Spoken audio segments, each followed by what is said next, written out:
महाराज जी, महाराज जी,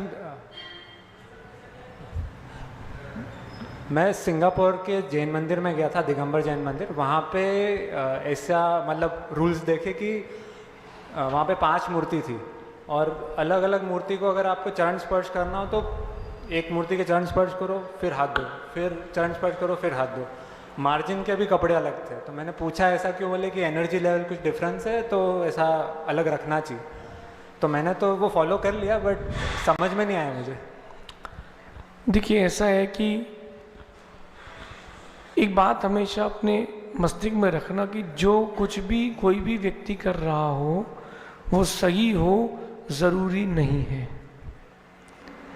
कई लोग वो हर मूर्ति के लिए अलग अलग कपड़ा रखते हैं। कई लोग ऐसा भी करते हैं कि एक थाली में एक ही मूर्ति रखते हैं।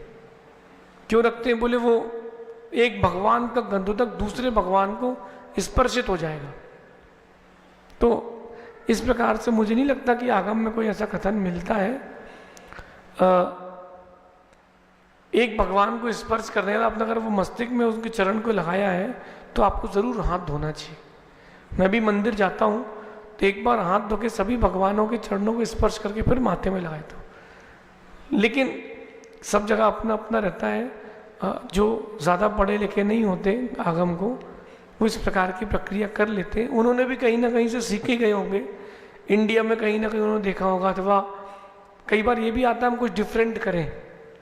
तो इस प्रकार का आगम में कोई उल्लेख नहीं है कि एक कपड़ा एक भगवान को रख गया तो दूसरे भगवान को ना लगाएं, ऐसा कोई उल्लेख नहीं है। फिर भी शुद्धि का ध्यान तो रखना चाहिए। मैंने तो आगम में ऐसा कहीं नहीं पढ़ा। बाकी उनकी अपनी रुचि।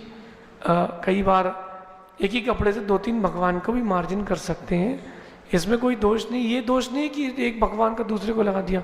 एक विचित्र आदमी मुझे मिला, वो कहता है कि महाराज जी आप अपने प्रवचन के माध्यम से लोगों को एक बात ज़रूर बताया करो। मैंने कहा क्या बताना है? बोले कि जिस मंदिर में मूलनायक भगवान अगर महावीर स्वामी हो वेदी में, तो वहाँ आदिनाथ भगवान की मूर्ति नहीं रखना चाहिए, छोटी। मैंने कहा क्यों? बोले वो बड़े तीर्थंकर है तो नीचे बैठेंगे क्या? मैंने कहा भैया आपको बहुत बहुत आशीर्वाद। बोले वो जो 24वीं बंदी इसमें एक के ऊपर एक भगवान होते हैं, फिर एक भगवान के पैर का गज्जल दूसरे भगवान के सिर पे जाता है। अरे मैंने कहा भैया आप इसीलिए भगवान नहीं बन पाए। भगवान की शक्ति में कोई अंतर नहीं है, ऐसा समझिए। नमस्ते। अगली जी